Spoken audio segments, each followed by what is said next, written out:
Why do I get nervous? I'm I just talking to Joe. That's all. That's it. I'm just talking to my buddy Crystal.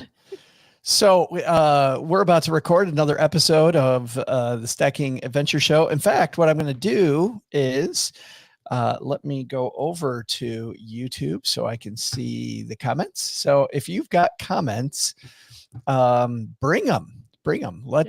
Let's see your chat. Let me Thoughts. see live stream We can see. chat. Yeah, we can see your thoughts if you type them. Exactly. As long as The you type them, thought we can see bubble. them. Yes, your thoughts. Today's episode, we're going to be talking about. We'll be listening. What? Joe's gonna listen? Huh? What? I said Joe's gonna. Oh, haha. See, and I've walked right into that one. I'm. I walked right into it. Oh, we have a chat somewhere. It's funny. I'm trying to do two things at once. I think you're more than one. There Hi we from go. Portland. Still Portland. early over there. I Welcome. love the bookstore. The Oh, big Powell's. Yes. I have a sticker of it on one of my computers. Powell's was the place where I got the inspiration for Stacked. Wow. Yep, for my book. Oh, I love it. I was wandering around that bookstore because it's so huge. It is. Floors. And I saw the Hardy Boys Detective Manual. And when I was in fourth grade, I carried the Hardy Boys Detective Manual with me everywhere. And my brother and I, like, we were all about the Hardy Boys. So, did you read Hardy Boys, Nancy Drew? No, Nancy Drew. Read some Nancy Drew? Yes. Yeah, fun stuff. I read a couple Nancy Drews as well. Ah, Those are fun books. But anyway, so that I was like, if I had something as campy as the Hardy Boys Detective Manual, but about money, that would be fun. Ooh. Yeah. Boom. See, you never know when it's going to hit. All right, we're not here to talk about that, though. We're here to make an episode. We're going to talk about Scotland today. And this is the first episode. Crystal and I are super excited because this is the first episode, which is kind of what this show is going to be about, which is your comments and your stuff. So if you want to be a part of the show in the future, stackingadventures.com/voicemail. And we are happy to include you in the show. Yes. We have one coming up on packing and travel hacks. So if you've got packing tips, travel hacks, what point systems do you use? What point system do you hate? What's some, problems you've had, some goofiness that's happened, stuff where you scored free stuff that you didn't expect, whatever, it's good, bad, ugly. Yeah, tell us the stories. Yeah. And you'll see us doing that today because we've got a bunch of calls for today. So anyway, sit back, relax, and enjoy a Stacking Adventure show. Crystal, you ready? Woohoo! I'm ready. Are you ready? Here we go.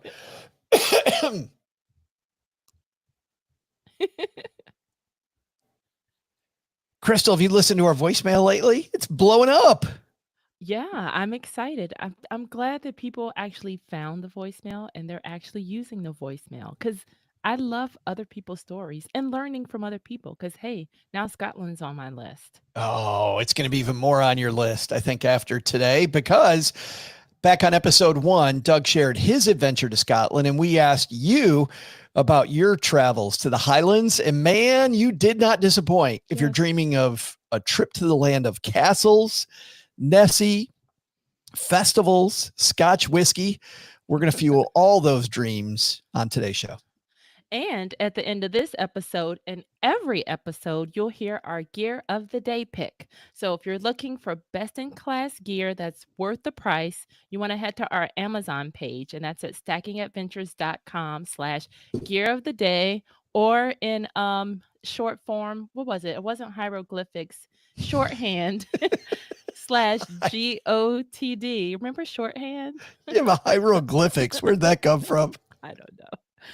Egypt's got to be an adventure coming up next. Oh, yeah. But you'll help the show and you'll help yourself adventure better and for less money. So that's where we cue our music. Yep. Music comes in there and announcer guy. And then to me, 3, 2, 1. Hey, everybody. Welcome back to another episode of the Stack Adventures podcast, where we head around the world with our adventure community to stack memories we'll remember forever. And ever. And ever. She's Crystal Hammond. And I'm not going to say Joe. He's Joe. It just sounds so natural. Well, Crystal, today we are going to play some calls from the community, because we got a bunch of people who have been to Scotland and can help you dream about your next trip to Scotland. And Crystal, you've never been to Scotland.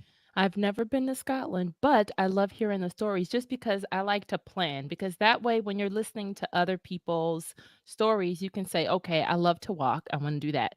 I hate walking. I won't do that. But a lot of people, there's been a common theme about the weather and packing and what to pack, because they have bipolar weather apparently. So that's something you would never know unless you talk to the source, instead of just, of course, you're going to look on the internet, but you definitely need to talk to people who have been there. I don't want to do things the hard way. So talking to people that have been there, that's my cheat code. Well, and it's a great cheat code, right? I mean, this idea of just immersing myself in it before I go. I also think it makes it more delicious when you do go, because when you get there, you've been dreaming about it for so long. In fact, I heard a very wise person once tell me that when you book a trip, booking it like a week before or 2 weeks before isn't as worth the money as booking it like a year at a time. And the reason is because dreaming about it for a year makes it that much more. It's like you have so much fun dreaming about going there. Yeah, so today, let's dream about going to Scotland. Gwen, our friend, easy for me to say, our friend Gwen got married, and she and her new husband, Tim, they took their honeymoon to Scotland. And let's kick this off with our friend Gwen. Now, Gwen Joyner. Hey, Gwen. Hi, Gwen.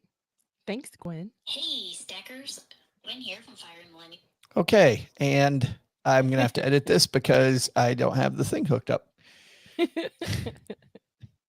All right. Welcome to the bloopers and the BTS behind the scenes. This is how the pros do it, everybody. Yep. All right. Here we go. Let me go back to the beginning.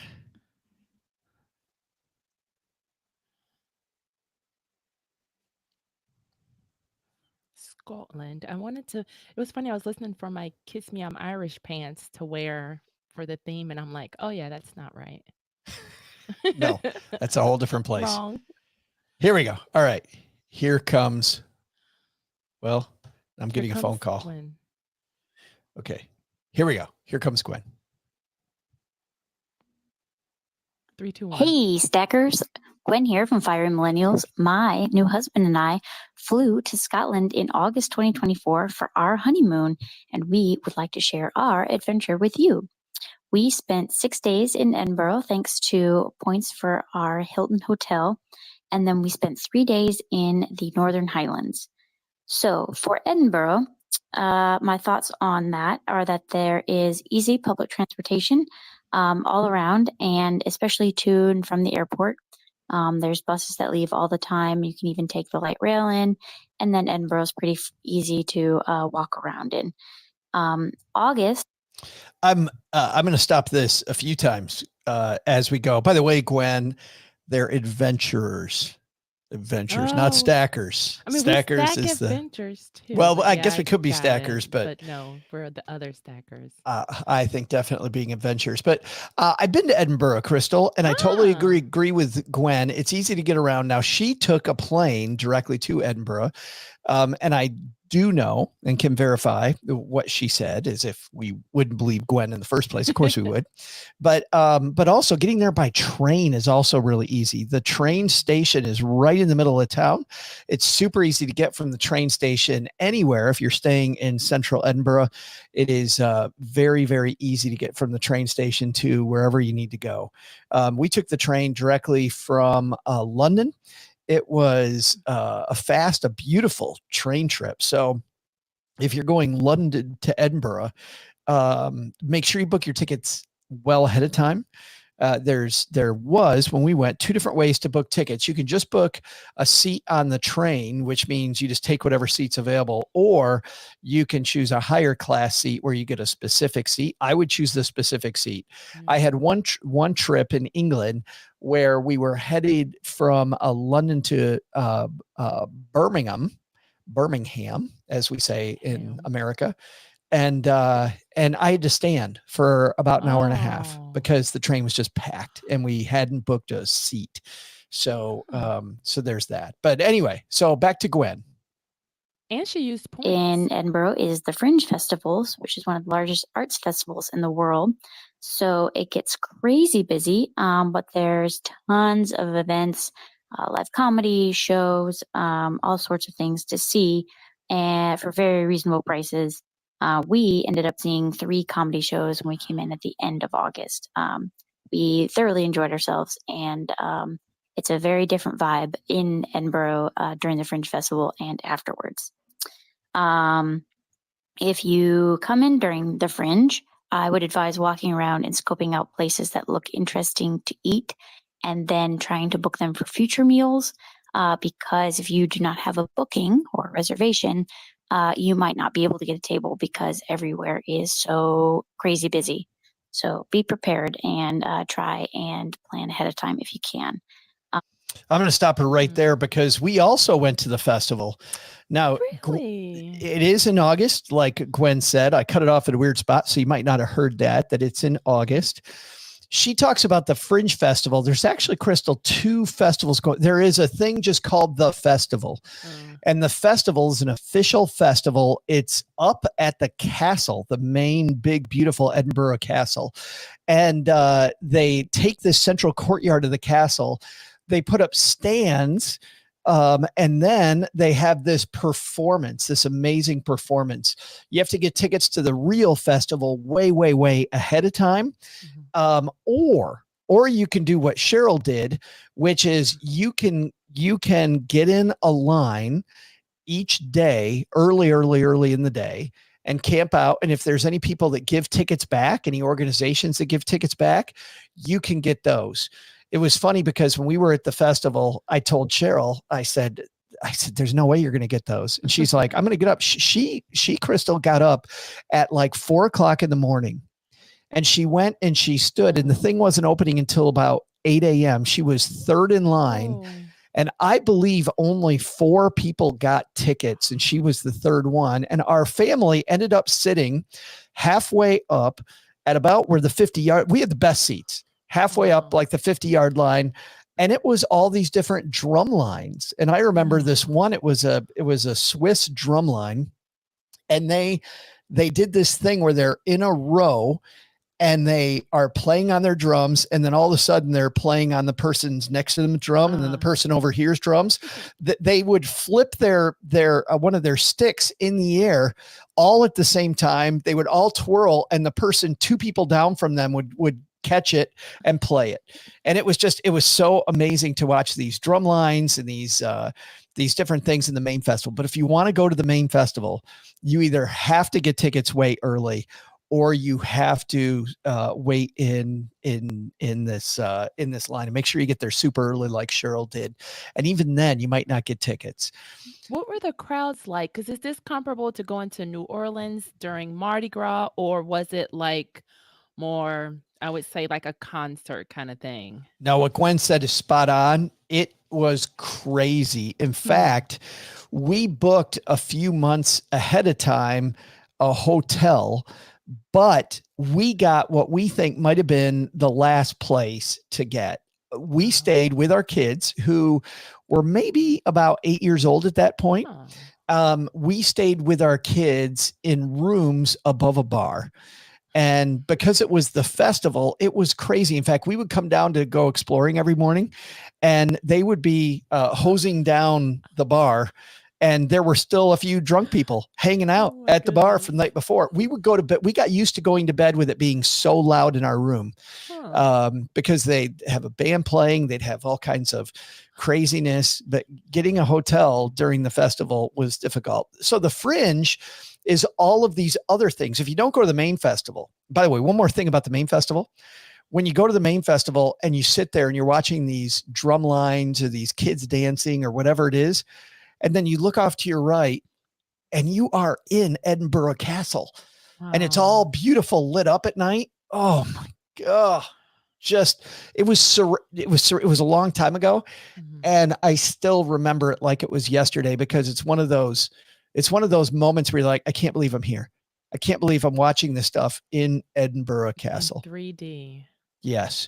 So there is this fringe festival of other acts, like Gwen said, going on. And we went and saw 3 or 4. And to Gwen's point, those tickets, easy to get and very cheap. We saw a musical group that played the most beautiful music. In fact, there was another group of performers just in the street playing music, and I bought their CD, and they were really good. Just this really, really good Scottish band. And a couple of the acts we saw also were taking place in the street. And I'll give you an example of 2. One was a guy who actually was from Kansas City, and all he did, Crystal, we walk up, and there's a circle of people, and there's nobody in the middle of the circle. And we're just sitting there. And then I realize everybody's watching one dude, and it's this guy from Kansas City. And whenever anybody would walk by, he would jump up and he would walk behind them, and he could mimic the way they walk. So funny. And then the person would look behind them to see, what's going on behind me. And he would look behind him too. And everybody would laugh. And so he starts off with almost no crowd. And then, like a moving van came, I remember, and they're taking stuff out of the back of the truck. And one guy's handing it to another guy, and he's standing behind that guy, and he's asking the guy to hand him the stuff too. Somebody comes by and they have these big parcels, and he's pretending like he's carrying big parcels. It was so funny watching this guy. And of course, what they do, these street performers, they just then pass the hat at the end, right? And you pay them. That's cool. The second one, there were these jugglers. These jugglers were amazing. They were juggling swords. They're juggling, torches, lit torches. Yeah. But they put a guy on top of a guy on top of a guy, and then they're juggling bowling balls all the way up to the top, right? And all the way back down. Well, the people get down, and the main guy with this juggling group he goes over to this elderly woman and a guy who's maybe in his 50s. And you find out that this woman, it's her son, and they've traveled from somewhere else in Europe, and they're tourists. And he asks the older woman, "Can I borrow your camera for this?" And the guy goes, no, I don't think so. I mean, these are jugglers, right? And it's an expensive looking camera. And he's like, everything's gonna be fine. It's going to be great. And the woman is like, yeah, take my camera. And her son is trying to convince her not to. Don't give these guys your camera. That's an expensive camera. And finally she agrees. So they get back up, one guy on top of another guy on top of another guy. They start juggling the bowling balls. And then with the bowling balls, they take the camera and they send this up, and now they've got these huge heavy balls and this camera, and one by one they let down the bowling balls, and they take the camera and they flip it way high in the air, like way high in the air. And the guy reaches out his hand and he misses it. He misses it by about half a foot. The camera goes down and splats on the ground, and it is in pieces, Crystal, all over the place. And there now maybe 100, 150 people watching, and you could hear a pin drop, and this dude is so pissed. He's so upset.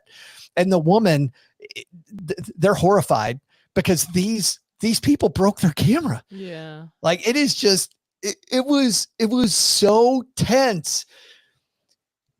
And the main juggler guy who had convinced them to let them use the camera, he goes, "I'm so sorry. I am so sorry." And the guy, you can tell the guy's very mad. The son is very, very, very mad. And the woman is very upset. And the guy goes, "I don't know that this will make it any better." But he goes over to the side where they have the suitcase, And he goes, I don't know if this will make it any better, but maybe you could have one of these. And he opens it up, and they have 50 cameras in the suitcase that looks exactly like this one. Oh my goodness. And then he reaches in there, and at one point he had swapped out their camera for a fake one. And it was so good. Oh, man. But anyway, that's the type of entertainment you see at the Fringe Festival. I highly recommend it. It's going to be super crazy, super chaotic, heck of a time to go. But I'm completely with Gwen. If you see a place you want to eat, you're probably not going to be able to eat there that night. Because to your point, Crystal, it was so busy. Yeah, like she said, booking. Make sure you get a booking. They call them bookings. I like the different, vocabulary. Instead of reservation, get a booking. Get a booking. Yes. And have some biscuits, which are cookies, right? Right. All right. Back to Gwen. I would say overall, Edinburgh is very allergy friendly. They have lots of vegan and gluten-free options around, and you should be able to find something even in the smallest of towns. There is a National Museum of Scotland in Edinburgh, and they have a rooftop where you can go up for free and get amazing 360-degree views of the rest of the city. So would highly recommend going there for both the views and the exhibits they have in the museum. They are really cool to wander around and see important artifacts from Scotland's history. It is free, but donations are accepted. So, we kicked in our share. And then the last thing for Edinburgh is I would say that Arthur's Seat is an extinct volcano and is on the eastern side of Edinburgh, and is an extinct volcano. So it's a good climb, and would recommend if you have a nice day outside while you're in Edinburgh. So for the Highlands, we did a 3-day tour with the Harry Coo tour bus company. I would say that it's great if you don't want the hassle of driving and you want somebody to tell you all about Scottish history, which can get kind of dark at times, but is quite interesting to listen to. We got to pet and feed a Highland cow, or the Harry Coo. 10 out of 10. No notes. Would highly recommend. We stopped at basically a rest stop in, I think, Perthshire, and they had Highland cows that you could feed in a paddock around the back of the gas station and restaurant. That's funny. I think those are those hairy cows that Doug was referring to as well. Oh yeah, he sent a picture too. Yeah, just beautiful, beautiful. Those things had good hair days. That's all I remember about the cows. They're good hair days. I was like, it looks like a toupee. People pay good money for that. Every time she says the Harry Coo company, though, I get the heebie-jeebies, Crystal. I'm not sure about the Harry Coo tour. Are we a R-rated podcast now? I don't. We're not really sure what that whole thing means. It is interesting. I like the idea that she took the tour, though. Yeah. But like we said before, somebody, telling you about the things, making sure you go to stuff that is going to be worth seeing, is super cool. And the review, that's a good review of the tour, Yeah, agreed. Let's go back to Gwen. The Eastern Highlands are pretty nondescript. It's the Western Highlands that have all the riz and all the dramatic mountain scenery that you think of when you think of the Highlands. Our tour only allowed us to spend 1 day on the Isle of Skye, and while it was absolutely gorgeous and stunning, I would have really appreciated to spend at least 2 days on the island because it's just impossible to get everything in on 1 day. When Doug was at the Isle of Skye, if you remember, he thought he got the last lodging. Again, you really want to book ahead of time. You want to book as soon as you can, because it sounds like from Doug, there's also big crowds at Isle of Skye. I think, though, Crystal, that may depend on the point of the time of year. We'll hear from Amanda later, and she's got a way to beat the crowds. Oh, yeah. But back to Gwen. And I think the highlight of the Highlands part for me was Glencoe Valley. It was absolutely stunning and is where Skyfall was filmed. If you're a Harry Potter fan, you might enjoy the Harry Potter Jacobite steam train that comes through on the viaduct. but I thought it was slightly overrated, and lots of people were there. So your mileage may vary depending on how big of a Harry Potter fan you are. Overall, I would say pack layers. The weather is unpredictable. It rains 1 minute, stops raining. You walk around, you get warm. You want to shed layers. You sit down, you do something, you get cool. You want to put on layers. And then I would advise, if you're doing that, to use wool. It's water resistant, dries quick, and is antimicrobial. So even after walking 20,000 steps, my socks didn't smell funny at all.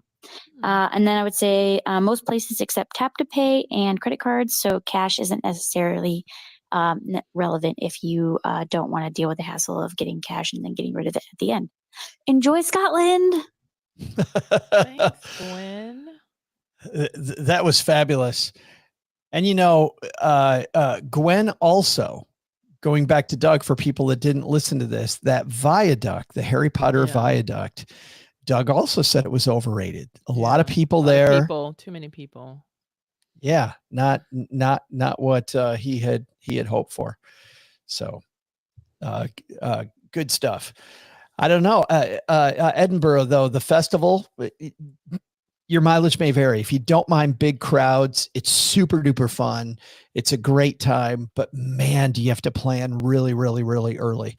For us, it was worth it. I'd love to go back to Edinburgh, though, Crystal, when the festival's not on, to see what, you know what I mean? Because there were so many crowds. Everything was so crowded and it was chaotic and a blast, but I'd love to be there a different time of year to get a real feel for the city. Yeah, because then it's also one thing I'd look out for is like the service, because you're going to get totally different service. Like, to use a simple example, New Orleans. If you go during Mardi Gras, you're going to have a totally different experience off season, but there is no off season apparently in New Orleans. It's always wild, but that is something to keep in mind, because and prices too. I was thinking about that last year when you and I were, last time we were together was in New Orleans at FinCon. And it was crazy, but it was Halloween. Time. Yep. Well, Crystal, we're halfway through today's show, so I think it's time for our road trip pit stop. On the pit stop here, I was dreaming about what's at the end of Adventure. How cool is it going to be when we get there? Are we there yet? Our pit stops, always a hint at our gear of the day, and you can see past gears of the day. We've had some great gear of the day already at stackingadventures.com/gear of the day, or GOTD, stackingadventures.com/GOTD. So Crystal, it's your turn for the gear. What's our hint? All right. So you may not think of this as essential. I think of it as mostly essential, but this item, it hangs out with you on every adventure. It's making sure you're prepared. It doesn't take up a lot of space, but it's there. It's there when you need it. You'll definitely be glad you have it. Keeps you cool under pressure, I'd also say. So adventurers like to explore, so it would be pretty helpful. So there's Crystal's hint. I will have my guess when we get back. We're going to hear Crystal's answer at the end of the show, but let's take a couple minutes while we listen to our sponsors who make the show possible, and we'll see what my guess is, and you guys can formulate yours. Yeah, BRB. We said Riz too. We're getting a young crowd in here. Gwen said Riz. E. Boone says native Portlander, avoid been to Powell a few times. Been to Powell's a few times. Oh my goodness. I would live at Powell's. I would live there. Posted up like what you and your wife and kids saw with the people at the bar every morning. You'd be the person at Powell. I would totally be. Well, you know, it's fun. I don't know about you, but wherever I go, we go to the bookstores. And what's funny is we forgot, like in South America, because we saw, bookstore, and we go in, of course, all the books are in Spanish. Duh. And so then you walk, then you're like, oh yeah, I forgot. I can't read any of this stuff. I mean, I can, but. Well, that's when you can judge a book by its cover. That's right. That would be, speaking of that, a friend of mine ordered a book on Amazon, and it was funny because the book sleeve was correct, but the book inside was something totally different. That's funny. All right, you ready to go? Yes. That is what. So wait a minute. So when they bought the book, they brought it home, and it was a completely different book. Well, it got delivered. Oh, it got delivered. Got it. Yeah. All right, here we go. 3, 2, 1. So, Crystal, your hint was it helps us prepare. It's always with us. We're happy that we have it. We can stay cool with it. Yep. You know what's funny is at first I thought it was a packing list. Oh. When you were talking, but now I think it's an umbrella. But that's a good guess. We will see at the end of the episode what we got under my umbrella. All right, we had another friend call in, and this is our friend Stephanie McCullough. Stephanie is one of our favorite financial planners at Sophia Financial. And Stephanie was hanging out with us online, and I was super happy to see that not only did she listen to the show, but she left this voicemail about an adventure she had in Scotland. Hey, Stephanie. Thanks.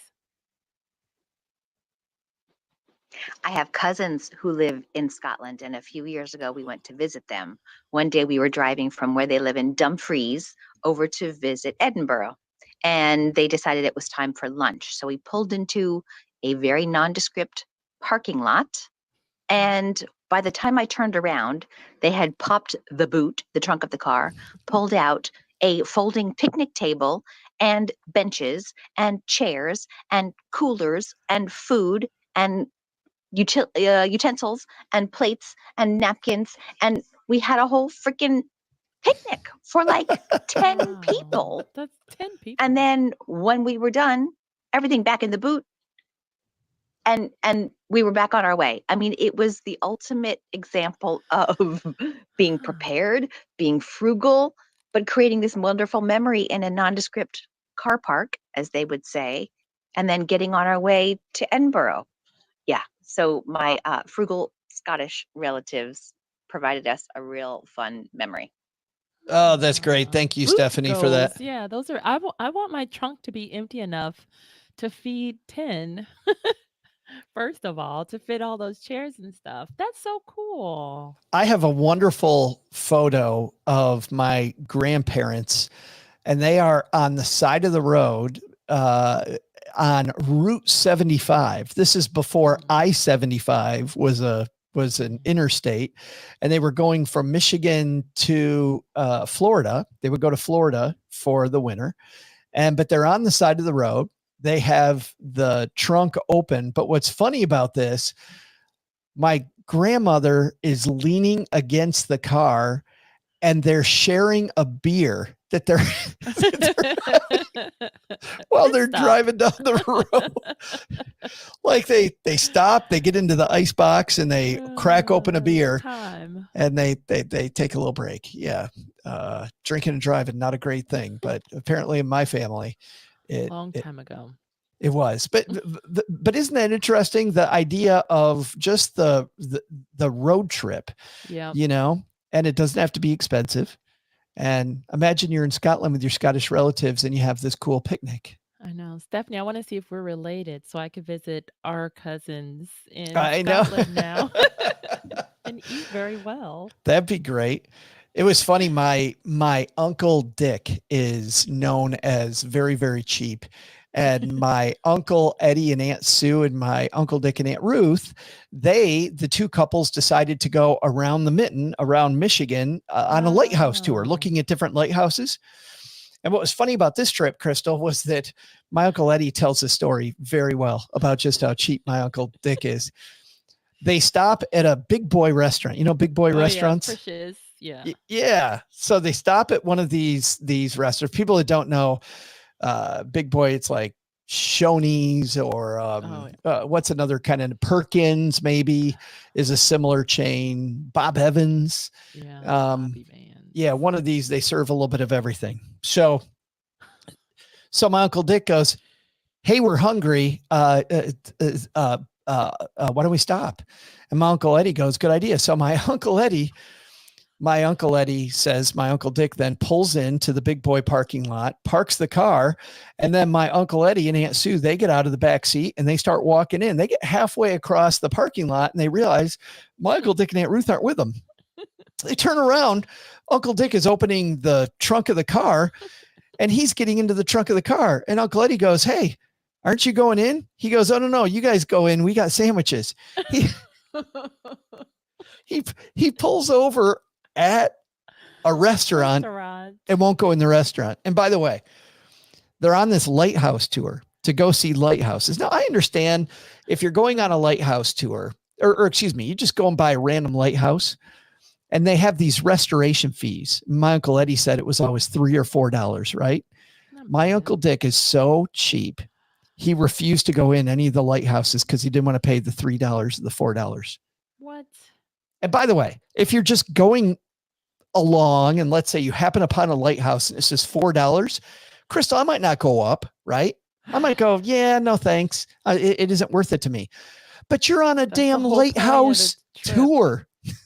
The whole point. Man. I imagine getting to the first one, like, I didn't know there'd be $3 fees. And then so that would just change his whole.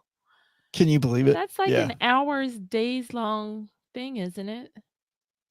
It's not like a 1-day trip. It's like over. Oh, yeah. No, it was over days. And he's like, we planned this trip, and then he refuses to go in any of the lighthouses. That's hilarious. And we're here to see the lighthouses. That is so funny. That was my Uncle Dick. Like, no, you can't see our pictures. All the people that wanted to see went in. Other funny story about my Uncle Dick. My Uncle Dick has known me, obviously, since I was born. When my Aunt Ruth died that year, my Uncle Dick sent us a Christmas card, which was nice. But the Christmas card said Joel and Cheryl Salcia, Joel. My Uncle Dick has known me since I'm born. At this point, I'm like 45 years old. He doesn't know my name. He has no idea what my name is. Nice. All right. Enough of that. But thank you, Stephanie, for that one. Yes, thank you. Let's play. We definitely, Crystal, we got time for one more. Let's hear about Amanda's adventure in Scotland. Hey, Amanda, how are you? By the way, Amanda, I do know who Amanda is. Amanda, by the way, is going to say during this that she does not like crowds. Do you know where Amanda lives? The desert somewhere. Like Amanda lives in Antarctica. Oh, cool. She works in a research station in Antarctica. I actually met Amanda. I met her in Des Moines, Iowa. Randomly, she came to a Stacking Benjamins meetup in Des Moines, Iowa. I couldn't believe I got to meet her. But this is her from Antarctica. Hey, Amanda.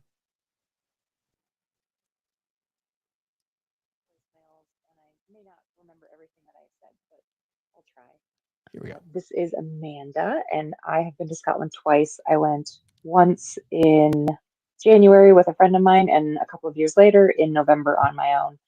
And my biggest tip for traveling, just in general, is avoiding the peak season. I know Doug talked a lot about that, how everything was so busy. And I would say I didn't go anywhere that had anywhere near too many people, and I'm not a huge fan of people. So just those off-peak times are wonderful. My trips. I actually want to stop there because this is a place where Cheryl and I disagreed with kids. Obviously, if you don't have children, going off-peak is fantastic. And I know since our kids have left the house that Cheryl and I going in September to places, you still get nice weather in the Northern Hemisphere. Actually, our trip to Peru, we were there in September, and kids are in school and families are not in vacation mode. And so because of that, to Amanda's point, you avoid a lot of these people. People.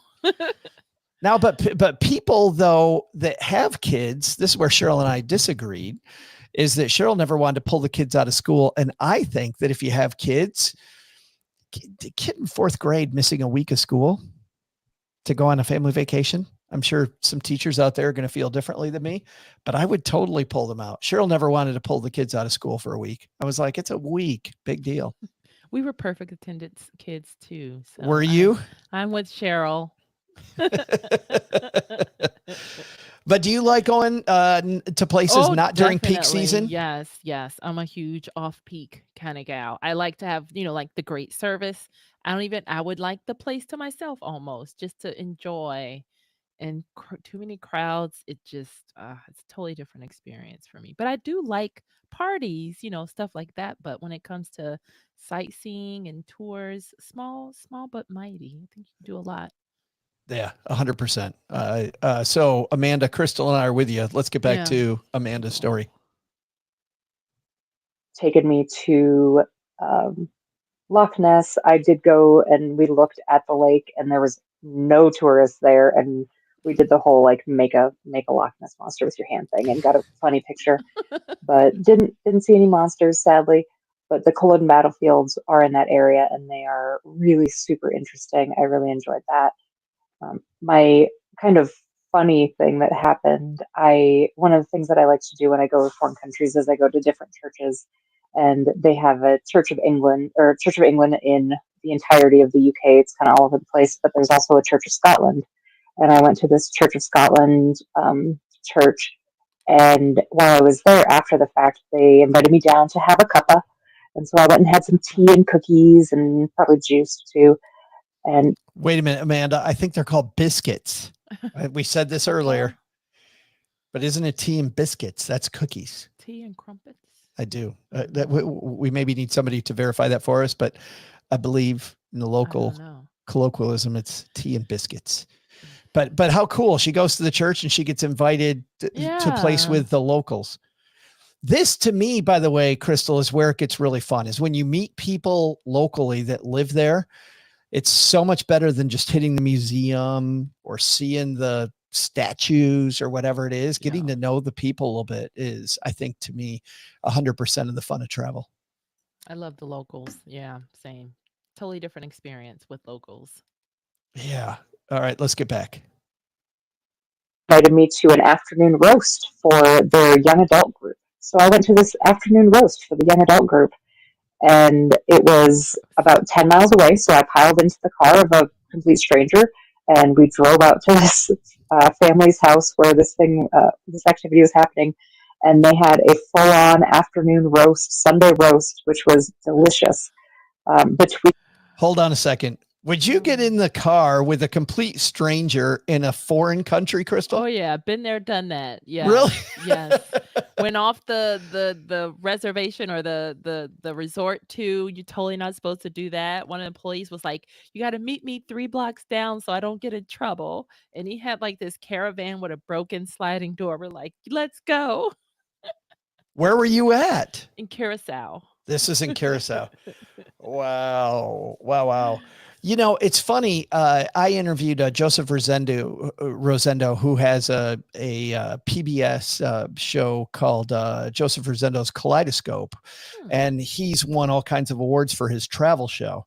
And Joseph said that things like you're talking about and like Amanda's talking about, getting to know the people is a big thing. And I asked him about safety. And he said, you know, maybe something bad happens. He goes, but the worst that in most cases would happen is that you're going to get ripped off. And he told this wonderful story about how in Cairo, he had this guide, and the guide tried to lose him on purpose 3 times to rip him off. The guy just wanted to take his money and rip him off. And Joseph kept finding the guy, and the guy then would apologize. And then he would try to rip him off again and try to rip him off. And he's like, you know, what's funny? I have this wonderful story. And the guy ended up ultimately ripping him off. He goes, the guy stole $10 from me. He's like, but I got this great story out of it and I had a great time. And he said, but in most cases, you know, 99% of people across the world are very honest, good people. Now, don't be Pollyanna, you know. Hey, you want some candy and get in the back of my van? No, right. No. Yeah. But like you could probably tell with this worker at the resort in Curacao, you're like a kid. Yeah. This is going to be great. Mm-hmm.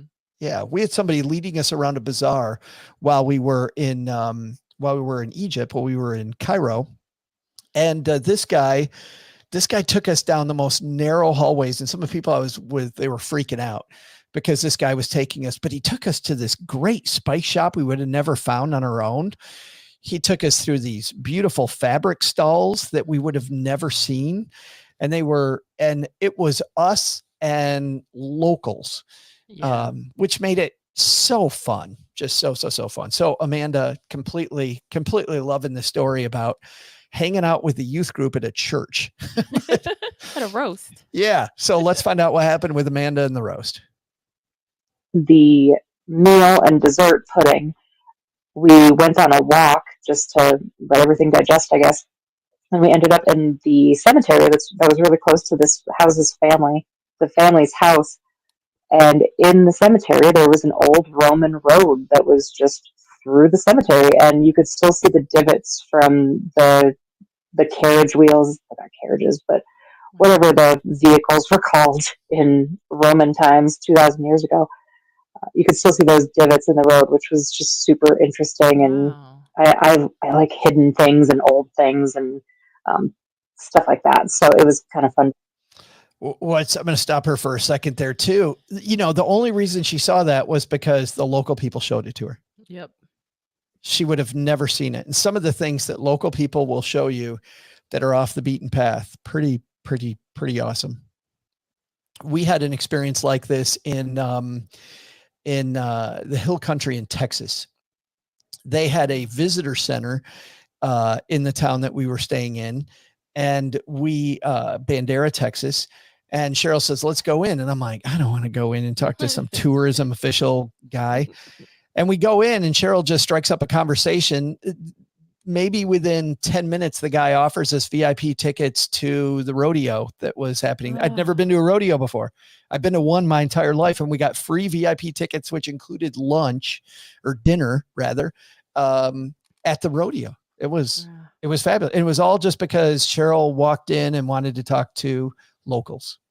So yeah. And I like, even here in Old Town, Alexandria, I love talking to tourists, and I usually I end up hanging out with tourists all night long too, myself. It's a gorgeous town you live in. Yeah, it's a fun town too. Yeah. But there is some areas I show them, I'm like, all right, this looks like Rape Alley, but it's not. It's totally safe, but it's dark. You can hear pin drop, and there's this scary tunnel too. It looks like Murder Tunnel, but it's not. It's super safe, but it's a cool thing to see. And you take them down there and you steal their backpacks. No. No. They're Twix, if they have any Twix. That's what happened to the Twix. All right, Amanda, back to you. That and the pudding that day was sticky toffee pudding, and it's a sugar overload. But if anyone ever asks you if you want it, you want it. It's so very good. Just yum. Yes. Perfect. And after all of that, it was about 5 o'clock. We got back into the cars, and they were planning to go back to the church to go to another evening service. And my Sunday plans that day were go to church and then wander around the city and have a nice meal. And I got to wander around somewhere, and I did have a very nice meal with a lot of interesting people who were very nice. But the young adult group turned out to be people who, at that time, the leaders of the group were 4 years younger than me, and the actual people who were in the group were about 15 years younger than me. So it was a little weird, but it was a lot of fun. We had good conversations, so it doesn't really matter what's age, right? So after that, they were going back to church, and I said, "Oh, I need to go. I can't go to church again on a single day." It was just, I probably could have, but it worked out. And they were just a great group of people. Another time, one of the other things that I like to do is the free tours that they can take you on in government buildings. So I went to Holyrood, which is in Edinburgh at the end of the Miracle Mile, Marvelous Mile, or I don't know, the mile that they have there. Let me stop right there. So Holyrood is a castle at the bottom of the High Street, which is that main street, the mile-long main street. It's at the bottom. At the top is Edinburgh Castle. So you've got the castle that Gwen and I were talking about before at the top of the street, but Holyrood down at the bottom is another beautiful castle. We took a tour there, and it was really interesting. When the Queen comes to Scotland, she will sometimes stay there. At least back when we were there, she did. Gorgeous place. Highly recommend going to Holyrood, and it's a nice walk down the hill to that beautiful place. So Holyrood, I'm glad to hear, Amanda, that you went there. Back to Amanda. The main road in Edinburgh.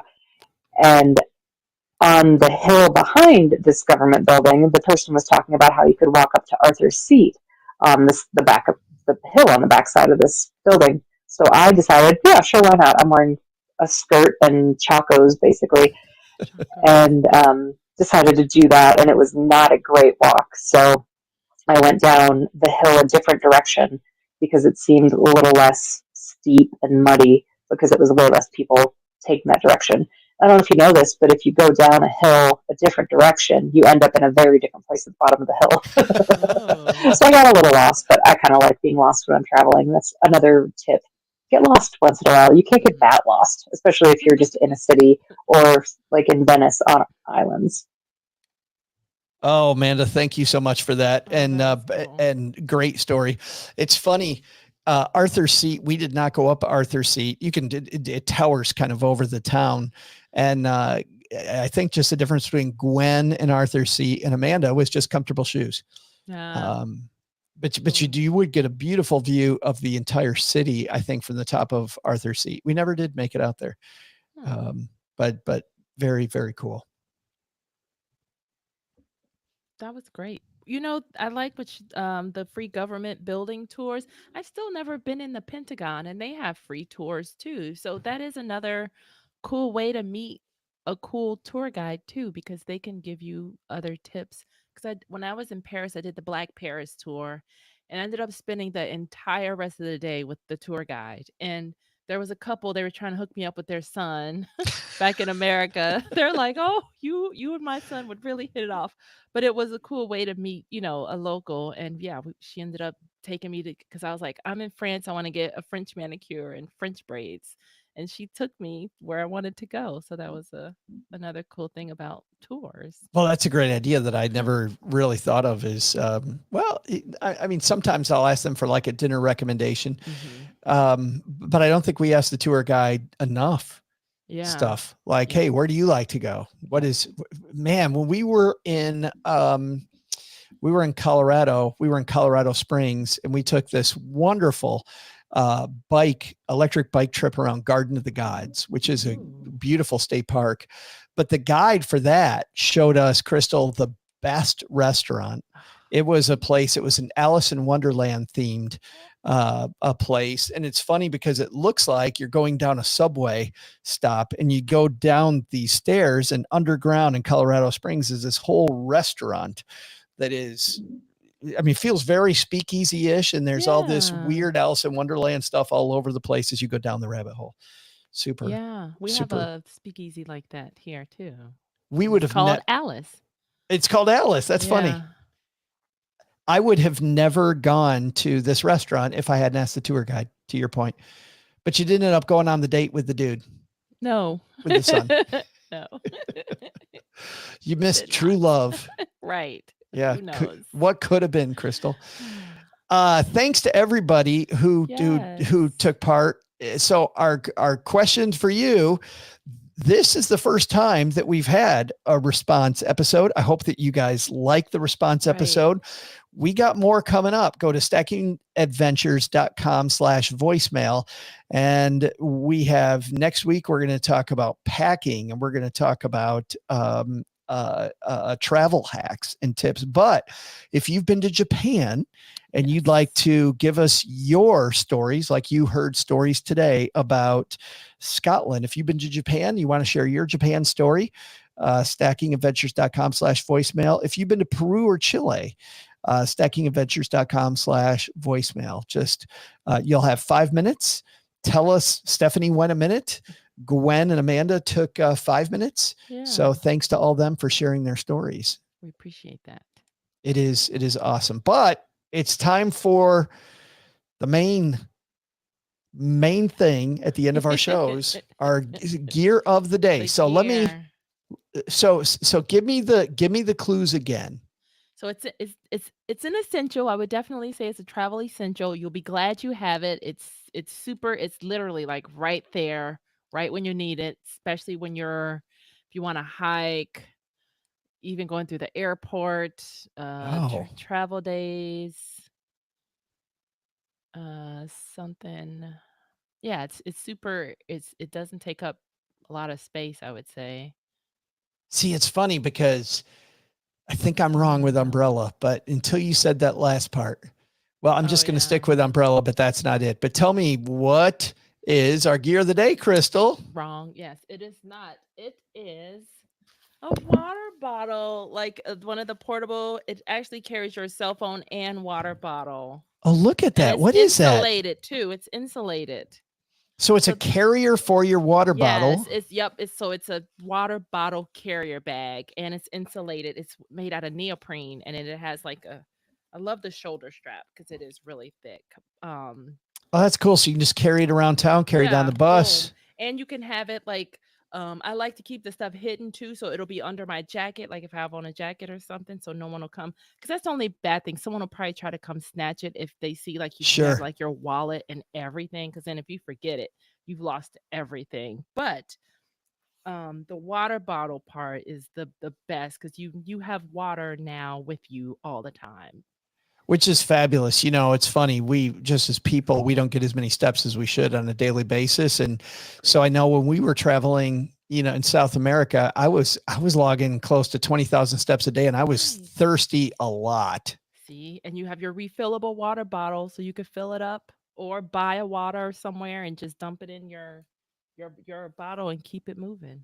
That's fabulous. Another trick that I do too, like for the airport lounges, a lot of people, they didn't know this, but a lot of times when you land, if there's an airport lounge like at that airport, I usually go when I land to get bottles of water and like snacks and stuff for my hotel room. So you also eat sometimes. Oh yeah, I'll eat too. Right when you get off the plane. Definitely. Yep. So don't forget that if you have the airport lounge access, go when you land too. Which nobody does. I always go before. I never go after. You blew my mind when you told me that the first time. Yes. Well, there's one hack. We're going to have more hacks next week, more travel hacks and packing hacks. But you will find the water bottle carrier along with all of our other past gears of the day at stackyventures.com/gear of the day or GOTD. You know, if you go there, not only are you going to find great stuff because we have used these things, this gear, but you also help the show. So because Amazon, it's the same price as if you go to just directly to Amazon, but they give us a little affiliate thank you. So thanks for helping out, keeping us podcasting. I think, Crystal, that's it. We did it. Yes. So she's Crystal. And I'm Joe. He's Joe. Like a habit. We'll see you next time. Adventuring, everybody. Bye-bye. Thanks. Awesome. Boom. We did it. Did it stop? Thanks, Boone. Nope, not yet. I'm just going to say. Yeah, thanks for joining us. The lives. Yep, to eBoone. eBoone's a Kindle person, so it doesn't go to. I would still go to. Still go to the bookstore to listen to your Kindle. How there you go. I still love the bookstore. Me too. So fun. And that bookstore's, but just. It's a good one. Well, you just get lost. It's a lot. The floors don't even line up. I mean, from one. Oh yeah, it's like you walk in some of the thresholds. You're walking into a totally different store or even era. It sounds sometimes like, am I in the 1920s? Yeah, you're like what? All right, everybody. We'll see. Oh, cool. You know what, Crystal, on the right, we can actually see all the live stream chat, which is all from eBoone today because nobody knew we were coming on. 503. That's the Portland area code. 503. Yeah, you know me. I don't know. All right. We'll see you guys later. Thanks.